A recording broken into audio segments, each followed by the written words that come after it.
नमस्कार, जय Hind. BG academy YouTube channel आपले स्वागत आहे. मित्रहो, महाराष्ट्र होमगार्ड सध्या महाराष्ट्र होमगार्ड जे 23 तारखेला आपलं चिंतन शिबिर होतं. तर खूप सारे मित्र म्हणत होते सर जे 23 तारखेला चिंतन शिबिर झालं 23/12ला, तर त्या चिंतन शिबिराचं काही अपडेट वगैरे आली आहे का म्हणून. तर मित्रांनो, हा व्हिडिओ खास तुमच्यासाठी मी आता घेऊन आलेलो आहे. जो चिंतन शिबिर झालं त्याचे काही म्हणजे अपडेट्स, म्हणजे चिंतन शिबिरामध्ये काय काय झालं काय नाही ते वगैरे ते मी तुमच्यासमोर मांडत आहे. त्याचं एक पत्र आलं होतं आपल्याकडे. तर मित्रांनो, हा पत्र मी पूर्ण तुम्हाला वाचून दाखवतो. खरोखर माझे पॉझिटिव्ह आहे, म्हणजे चांगलं वाटलं मला तर ते वाचून. मी तेच तुमच्यासमोर आता सादर करणार आहे. तर याच्यामध्ये काय झालं आहे, आता जर विचार करायला गेला तर लास्ट टाईम जो आपण व्हिडिओ बनवला होता त्यामध्ये आपण काही गोष्टी म्हणजे सांगितल्या होत्या तुम्हाला, आणि त्याच्यात म्हणजे खूप पॉझिटिव्ह पण होत्या आणि काही गोष्टी म्हणजे जे नसायला पाहिजे होत्या पण आपण म्हणजे त्याच्यामध्ये कव्हर केल्या होत्या. तर त्यामध्ये खूप साऱ्या मित्रांचं कमेंट्स आलं होतं की सर म्हणजे काही गोष्टीवर म्हणजे असं व्हायला पाहिजे तसं व्हायला पाहिजे होतं, नावात बदल वगैरे सगळं काही काय म्हणजे खूप साऱ्या गोष्टी म्हणजे बदलायला पाहिजे. मग त्याचाच हा व्हिडिओ आपण तुमच्यासमोर मी सादर करणार आहे. त्या अगोदर आपल्या चॅनलला तुम्ही जरा भरभरून प्रतिसाद देत आहात. जर आणखीन जर कोण नवीन असेल तर कृपया करून आपल्या चॅनलला सबस्क्राईब करा. बाजूला बेल आयकॉन आहे त्याला ऑन करून घ्या, जेणेकरून मी कोणताही व्हिडिओ बनवला तर थेट त्याचं नोटिफिकेशन तो तुमच्यापर्यंत पोहोचेल. कारण की मला बरं वाटतंय ज्यावेळी तुमचा रिप्लाय येतो, तुमच्या काही म्हणजे शंका कमेंट्स येतात किंवा लाईक्स वगैरे व्हिडिओला वगैरे तुम्ही देता भरभरून, तर मला सुद्धा चांगलं वाटत असतं की मी पुढचा नेक्स्ट व्हिडिओ तुमच्यापर्यंत लवकरात लवकर पोहोचवेल म्हणून. चला मित्रांनो, तुमचा जास्त वेळ घेत नाही, आपण आपल्या मेन मुख्य व्हिडिओला सुरुवात करूया. यामध्ये त्यांनी काय म्हणलं बा, प्रति माननीय जिल्हा समादेशक होमगार्ड जिल्हा ठाणे. विषय काय आहे, चिंतन शिबिरमध्ये झालेल्या विषयाचे महाराष्ट्र होमगार्ड संबंधित प्रस्ताव माननीय महासमादेशक साहेब यास सादर करण्याबाबत. म्हणजे जो एक विषय होता महासमादेशक साहेब यांना ते सादर केलेलं आहे. जिल्हा होमगार्ड ठाणे जिल्हा होमगार्ड यांच्याकडून आहे हा. तर त्यांचं काय विषय आहे आपण पाहूया. प्रस्ताव सादर करते कोण आहेत, श्री महेंद्र निर्मलाबाई लहू चंदने, हुद्दा कंपनी नायक, जिल्हा ठाणे, पथक मुरबाड यांचं आहे. तर मित्रहो, या सरांना पहिला माझा सॅल्यूट आहे, कारण की खरोखरच जे पण काही आपल्या इतर म्हणजे बाकीच्या मागच्या व्हिडिओमध्ये आपण काही विषय वगैरे कव्हर केलं होतं, त्या सर्वांचं एकत्रितपणे हे संपूर्ण ह्या पत्रामध्ये त्यांनी मांडलेलं आहे. अतिशय सुंदर आणि अतिशय उत्कृष्ट. जवळपास महाराष्ट्रातील जे 50,000 आपले होमगार्ड बांधव आहेत त्या सर्वांच्या मनातील ही गोष्ट त्यांनी म्हणजे ह्या पत्रामध्ये दिलेली आहे. लक्षपूर्वक तुम्ही ऐका लास्टपर्यंत, आणि जर तुम्हाला वाटत असेल कुठं काही समजत नसेल तर व्हिडिओला स्किप करा, म्हणजे व्हिडिओला तुम्ही स्टॉप करा आणि तुम्ही पूर्णपणे पत्र वाचत राहा मित्रांनो. तसं तर मी तुम्हाला सांगत राहणार आहे. महोदय, उपरोक्त विषयानुसार मुंबई मुख्यालय या ठिकाणी माननीय महासमादेशक साहेब यांच्या आदेशानुसार मुंबई मुख्यालय कार्यालय येथे चिंतन शिबिर 23/12/2024 सोमवार रोजी आयोजित केले. त्याबद्दल सर्व महाराष्ट्र राज्य मानसेवी होमगार्डतर्फे महासमादेशक रितेश कुमार साहेबांचे आभार. आपले जे साहेब आहेत त्यांचं त्यांनी आभार पहिल्यांदा मानलेला आहे सर्वप्रथम. तर होमगार्ड आपण त्याला म्हणतो गृहरक्षक दल, बरोबर. तर ही संघटना तत्कालीन मुंबई प्रांत म्हणजेच आताच्या महाराष्ट्राची जी काही राजधानी मुंबई येथे 6 डिसेंबर 1946 रोजी उदयास आले. पहा मित्रांनो, किती जुनी संघटना आहे. तर त्यानंतर तब्बल 13 वर्षानंतर 1959मध्ये संपूर्ण भारतभर होमगार्ड दलाची स्थापना झाली. आज जवळपास 78 वर्ष होमगार्ड संघटनेला होऊन गेलेले आहेत. जे काय 6 डिसेंबर होमगार्ड दिन होता ना, त्यावेळी 78 वर्ष संघटनेला कंप्लीट झालेले आहेत. तसे पाहता तत्कालीन मुंबई होमगार्ड म्हणजेच आजचे महाराष्ट्र होमगार्ड. पहिला सुरुवातीला काय म्हणलं जायचं, त्याला मुंबई होमगार्ड म्हणून ओळखले जात होते. तर आता सध्या महाराष्ट्र होमगार्ड म्हणून हे संपूर्ण राज्यामध्ये नावावर पसरलेलं आहे. तर देशामध्ये होमगार्ड म्हणून एक मोठ्या भावाची भूमिका निभावणारे हवे होते. महाराष्ट्र होमगार्डचा आदर्श घेऊन इतर राज्यातील होमगार्ड यांनी आपले अनुकरण करायला हवे होते. परंतु आज संपूर्ण देशामध्ये महाराष्ट्र होमगार्डची अवस्था आणि व्यथा एकदम खालावली आहे. या गोष्टीला संपूर्ण जबाबदार केंद्र सरकार तसेच राज्य सरकार देखील आहेत. महाराष्ट्रामध्ये महाराष्ट्र होमगार्ड ही संघटना देशाची राज्यघटना संविधान तयार होण्या अगोदर स्थापन झालेली आहे. पहा मित्रांनो, किती जुनी आहे. तर देशातील ब्रिटिशकालीन सर्व नियम कायदे अधिनियम बदली करण्यात आले, परंतु होमगार्ड अधिनियम हा विषय स्वातंत्र्यपूर्व काळापासून तसाच खितपत पडलेला आहे. केंद्र सरकारने याकडे विशेष लक्ष दिले पाहिजे. मुंबई होमगार्ड अधिनियम 1947 नुसार कलम 8 अन्वये राज्य केंद्र शासनास होमगार्ड अधिनियमाशी सुसंगत असे नियम करण्याचा नियम आहे. तरी देखील राज्य शासनाने कोणत्याही प्रकारचे अधिनियम सुसंगत नियम होमगार्डमध्ये बदल केलेले नाही. 78 वर्षे खितपत पडलेल्या मानसेवी होमगार्डबद्दल ही खूप मोठी शोकांतिका आहे. खरंच गेली 78 वर्षे मानसेवी सैनिक म्हणून होमगार्डने संपूर्ण देशात सेवा दिलेली आहे. परंतु पुढील 2 वर्षात महाराष्ट्र होमगार्ड संघटनेला 80 वर्षे पूर्ण होत आहेत. त्या पार्श्वभूमीवर योग्य ते पावले उचलून होमगार्डला न्याय मिळावा हीच अपेक्षा आहे. याच्या व्यतिरिक्त कोणती अपेक्षा नाही आहे. कारण की 2 वर्षांनी टोटल 80 वर्ष कंप्लीट होत आहेत. राज्य सरकारने आणि वेळोवेळी बदलत गेलेल्या महासमादेशक यांनी अद्याप कोणतेही ठोस पाऊल उचललेले नाही. परंतु महासमादेशक रितेश कुमार साहेब, आपण या गोष्टीकडे पुरेपूर लक्ष द्याल. आपल्या कारकिर्दीत पहा मित्रांनो, किती भारी शब्द टाकलेले त्यांनी. आपल्या कारकिर्दीत होमगार्डचे भवितव्य सुधारेल हीच अपेक्षा संपूर्ण महाराष्ट्र होमगार्ड सैनिकांची आपणाकडे आहे. त्या संदर्भात महाराष्ट्र होमगार्डमध्ये कोणकोणते बदल, नवीन नियम कायदे करण्यात यावेत ते आम्ही पुढील मुद्द्यांच्या आधारे आपणासमोर मांडत आहोत. पहा मुद्दे त्यांनी किती म्हणजे एकदम पद्धतशीरपणे आणि एकदम किती स्वच्छ आणि सुंदर पद्धतीने ते मांडलेले आहेत. पहा पहिला मुद्दा काय आहे तो, होमगार्ड अधिनियमामध्ये नवीन कायदे नवीन नियम तयार करून संशोधन करणे. 2 नंबरचा आहे होमगार्ड जवान केंद्र किंवा राज्य कर्मचारीचा दर्जा मिळणे होमगार्ड जवानांना. 3 नंबर होमगार्ड संघटनेचे निष्काम सेवा हे ब्रीदवाक्य बदली करून त्याऐवजी लोकसेवा असे नवीन ब्रीदवाक्य तयार करावे. आता जो लोकसेवा हे ब्रीदवाक्य आहे, आता ह्याच्याशी कितपत म्हणजे लोक सहमत असतील हे आपल्याला माहिती नाही, पण ठीक आहे, तो पण एक चांगलाच आहे विषय. पुढे पहा, जर आणखीन तुम्हाला जर काही वाटत असेल की बाबा आपण निष्काम सेवेच्या जागी असा ब्रीदवाक्य ठेवू शकतो सर, म्हणून तुम्ही आपल्या कमेंट्स बॉक्समध्ये कमेंट्स म्हणजे टाकू शकता. त्यापैकी आपण एखादं म्हणजे सजेस्ट करू शकतो एखाद्याला. ठीक आहे, आता त्याने जे दिले ते पण एकदम अतिशय उत्कृष्ट आहे. 4 नंबरचा पहा, एक देश एक गणवेश असावा. खाकी गणवेश असल्यास काही हरकत नाही. होमगार्ड जवानांना गणवेशाच्या सर्व प्रकारच्या वस्तू, गणवेशांचे संपूर्ण साहित्य शासनाकडून मिळावे. 5 नंबर होमगार्ड सैनिक हा स्वच्छ आणि रुबाबदार दिसेल याकडे विशेष लक्ष देऊन त्याचा गणवेश आणि त्यावरील आर्टिकल हे व्यवस्थित असावेत यावर भर द्यावा. आर्म बॅच, बेल्ट, कॅप्स, कंदचिन्ह इत्यादी. म्हणजे उदाहरणार्थ म्हणले त्याने महाराष्ट्र होमगार्ड नियमित करण्यात यावे. समान काम समान वेतन मिळावे. अतिशय महत्त्वाचा विषय आहे. 7 नंबरचा पहा, नियमित होमगार्ड झाल्यानंतर त्यांची ड्युटी महाराष्ट्र पोलीस यांच्यासोबत. आता हे एकदम तुम्ही लक्षपूर्वक पहा मित्रांनो, कुठं आपल्याला भेटली पाहिजे. पोलीस स्टेशन, ट्रॅफिक पोलीस, परिवहन विभाग, MT, डायल 112, लोहमार्ग police, jail police, railway protection force, RPF मध्ये, police control room, police commissioner office, police VIP बंदोबस्त, तटरक्षक दल, वन विभाग, फायर ब्रिगेड, धार्मिक स्थळे, पर्यटन स्थळे, बँक, सुरक्षा, महानगरपालिका, नगर परिषद, तहसीलदार कार्यालय, शाळा, कॉलेज, जिल्हा न्यायालय, कोर्ट परिसर, जिल्हा रुग्णालय, hospital, monorail, metro rail, disaster management, इतर संपूर्ण शासकीय इमारती इत्यादी ठिकाणी बंदोबस्त होमगार्ड जवानास देण्यात यावे. 8 नंबरचा मुद्दा पहा, प्रत्येक म्हणजे हा पण मुद्दा अतिशय उत्कृष्ट आहे त्याचा. प्रत्येक पोलीस स्टेशनमध्ये 35 होमगार्ड जवानाचा प्लॅटून सदैव तैनात राहील. प्रत्येक महाराष्ट्रामध्ये जेवढे पण पोलीस स्टेशन आहेत त्या प्रत्येक पोलीस स्टेशनमध्ये. 9 नंबरचा मुद्दा, प्रत्येक जिल्ह्यामध्ये 110 होमगार्ड जवानांची कंपनी रिझर्व्ह ठेवण्यात येईल. रिझर्व्ह ही कंपनी प्रत्येक 2 महिन्याने बदली करण्यात यावी. कंपनी ही ट्रेनिंगप्रमाणे कार्यरत असेल, त्यामुळे कंपनीमध्ये होमगार्ड जवानांना शिस्त. सध्या आता पोलिसामध्ये एक QRT डिपार्टमेंट असतो, क्विक रिस्पॉन्स टीमचा. त्याच पद्धतीने जसा आपण म्हणतो ना 110 होमगार्ड जवानांचे काही कंपनी रिझर्व्ह, त्यामध्ये काय शिस्त, अनुशासन आणि होमगार्ड संघटनेच्या मजबूतीसाठी काम करता येईल. त्यामुळे होमगार्डचा सर्वांगीण विकास होईल, दर्जा सुधारेल, प्रशिक्षणाचा दर्जा सुधारेल.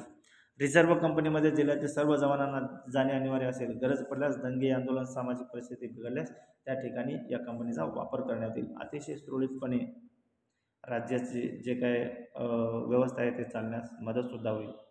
10 नंबरचा मुद्दा पहा, होमगार्ड नियमित झाल्यानंतर त्यांना संपूर्ण शासकीय सुविधा, वैद्यकीय सुविधा, साप्ताहिक सुट्टी, रजा, TA, DA जे टेअरनेस अलाउन्स वगैरे असतात ते सगळं, बिल, इतर सर्व भत्ते लागू करण्यात यावे. 11वा मुद्दा बघा, होमगार्डचे मानधन वेतन हे चालू वेतन आयोगाप्रमाणे वेतन आयोग हे महत्त्वाचं आहे निश्चित करण्यात यावे. होमगार्ड आणि मानसेवी आयुक्त अधिकारी यांच्या वेतन मानधनामध्ये तफावत असली पाहिजे. बरोबर आहे. जर तो अधिकारी आहे किंवा तो कर्मचारी आहे त्यांच्या वेतनामध्ये थोडीफार तफावत पाहिजे. कारण आता सध्या होमगार्ड डिपार्टमेंटमध्ये कसं आहे की जो होमगार्ड आणि अधिकारी यांना जवळपास जो भत्ता असतो तो सेमच असतो. तर प्रत्येक हुद्द्यानुसार मानधन वेगवेगळे असावे. 12 नंबरचा मुद्दा, मानसिक अधिकाऱ्यांना अधिकारी म्हणूनच नेमणूक मिळावी, पर्यवेक्षक अधिकारी म्हणून नेमणूक मिळावी, व्यवस्थापन म्हणून ड्युटी मिळावी. 13 नंबरचा मुद्दा, होमगार्ड म्हणून दर्जा वाढवावा, यासाठी राज्य शासनाने विविध कार्यक्रम उपाययोजना करणे आवश्यक आहे. त्यामुळे होमगार्डचा सर्वांगीण विकास होऊन प्रशिक्षणाचा दर्जासुद्धा वाढेल. 14 नंबरचा मुद्दा, महाराष्ट्र राज्यातील संपूर्ण जिल्ह्यामध्ये जिल्ह्याचे होमगार्ड मुख्यालय, ट्रेनिंग सेंटर असावे, कर्मचारी क्वार्टर्स असावेत, प्रशिक्षणार्थी बॅरेक, प्रशस्त कवायत मैदान, प्रशस्त इमारत आणि इतर सुखसुविधा इत्यादी. त्यासाठी राज्य शासनाने जिल्ह्याला जागा मिळवून देणे, तसेच जिथे जागा आहे तिथे इमारत आहे तिथे त्याचे नूतनीकरण लवकरात लवकर करावे. 15 नंबरचा मुद्दा पहा मित्रांनो, महाराष्ट्र राज्य प्रशिक्षण संस्था होमगार्ड घाटकोपर मुंबई यांचे नूतनीकरण करण्यात यावे. प्रशस्त इमारत, कर्मचारी क्वार्टर्स, प्रशिक्षणार्थी बॅरेक, प्रशस्त कवायत मैदान, इतर सुखसुविधा यांचे पुनर्निर्माण करावे. 16 नंबरचा मुद्दा पहा, वेतन कर्मचारी इन्स्ट्रक्टरच्या नोकर भरती लवकरात लवकर जाहीर करावी. गेली 22 वर्षे बघा यार, म्हणजे तुम्ही विचार करा मित्रांनो, गेली 22 वर्ष जर वेतनी कर्मचाऱ्यांच्या नोकर भरती झालेली नाही, त्यामुळे होमगार्ड प्रशिक्षणाकडे दुर्लक्ष होऊन प्रशिक्षणाचा दर्जा खालावत आहे. सध्या परिस्थिती तीच चालू आहे. जवळपास सगळ्या इमारती बघितलं तर आता फार जुन्या झालेल्या आहेत आणि सध्या म्हणजे काही प्रशिक्षण वगैरे दुर्लक्ष होऊन चाललं आहे. यासाठी त्याकडे राज्य शासनाने विशेष लक्ष द्यावे आणि लवकरात लवकर भरती जाहीर करावी. नोकर भरती जाहीर करताना वयोमर्यादा 40 वर्षे ठेवावी. नोकर भरतीच्या 100% जागा होमगार्ड जवानासाठीच राखीव असतात. बरोबर आहे ना, कारण की होमगार्ड जवान हा तो आपली सेवा म्हणजे एकदम अतिशय उत्कृष्टरित्या जर करत असेल, त्याचं श्रेय त्याचं फळ त्यालाच भेटलं पाहिजे. म्हणून 100% जागा या होमगार्ड जवानासाठीच राखीव असते. होमगार्ड जवान जर अर्ज करतेवेळी होमगार्ड संघटनेमध्ये 10 ते 12 वर्षे सेवा दिलेली असावी अनिवार्य आहे. बरोबर आहे. तसेच होमगार्डच्या प्रशासकीय विभाग आणि प्रशिक्षण विभाग या दोन्ही विभागातील रिक्त जागा भरण्यासाठी 100% होमगार्डकडूनच अर्ज मागण्यात यावे. होमगार्ड जवानाने 78 वर्ष मानसेवी म्हणून जी सेवा केलेली आहे, त्यामुळे सर्व रिक्त जागावर होमगार्ड जवानांचा अधिकार असेल. मित्रांनो, व्हिडिओ थोडा मोठा म्हणजे होईल, पण अतिशय महत्त्वाचा व्हिडिओ आहे. तुमच्यापर्यंत ह्या सर्व माहिती पोचणं एकदम गरजेचं आहे. कारण की खूप जे पण आता नवीन होमगार्ड जवानसुद्धा भरती झालेले आहेत किंवा जुने वगैरे आहेत, जुन्यांना थोडीफार माहिती आहे, पण नवीन जे झालेले आहेत त्यांच्या मनात खूप म्हणजे चलबिचल चालू आहे, खूप शंका चालू आहे. म्हणजे बाबा अशा पद्धतीचं जर याचं कारभार चालू असेल तर आपण आता सध्या ह्या होमगार्ड संघटनेमध्ये, होमगार्ड दलामध्ये आपण कार्यरत राहू की न राहू, ह्या द्विधा मनस्थितीमध्ये आता सध्या जे नवीन होमगार्ड जवान आलेले आहेत त्यांची द्विधा मनस्थिती चालू आहे. त्यामुळं हा व्हिडिओ अतिशय त्यांच्यासाठी उपयुक्त ठरणार आहे. व्हिडिओ तुम्हाला आवडणार नक्कीच. आणि ही जी माहिती आहे तुमच्या मित्रांनासुद्धा शेअर करा. जवळजवळ जेवढं शेअर करता येईल तेवढं शेअर करा. कारण की हा व्हिडिओ जिथपर्यंत पोचला पाहिजे तिथपर्यंत म्हणजे पोचलाच पाहिजे. हा पत्र जायच्या अगोदर तो व्हिडिओसुद्धा तिथे पोचला पाहिजे. त्यांना समजलं पाहिजे की बाबा काय चालू आहे सध्या, आता होमगार्ड जवानांच्या काय अपेक्षा आहेत, त्यांच्या म्हणजे ज्या पण काही सध्या अडथळे किंवा काही अडचणी चालू आहेत, त्यांचं कुटुंब, त्यांची परिस्थिती म्हणजे सध्याच्या या महागाईच्या ह्याच्यामध्ये ते कशा पद्धतीने जगत आहेत, काय हालअपेष्टा. कारण एवढी जुनी संघटना असूनसुद्धा यांना आत्तापर्यंत न्याय नाही, तर ह्यामध्ये केंद्र सरकार किंवा राज्य सरकार खरोखर त्यांनी विचार करायला पाहिजे आणि ह्या जवानांना त्यांनी न्याय द्यायला पाहिजे. चला आता पुढचा विषय बघा, 17 नंबरचा. महाराष्ट्र होमगार्डमध्ये 12 ते 15 वर्षे सेवा दिलेल्या होमगार्ड जवानास पोलीस कॉन्स्टेबल म्हणून त्याची शारीरिक आणि बौद्धिक पात्रता तपासून नियुक्ती करण्यात यावी. हा मुद्दा अतिशय महत्त्वाचा आहे.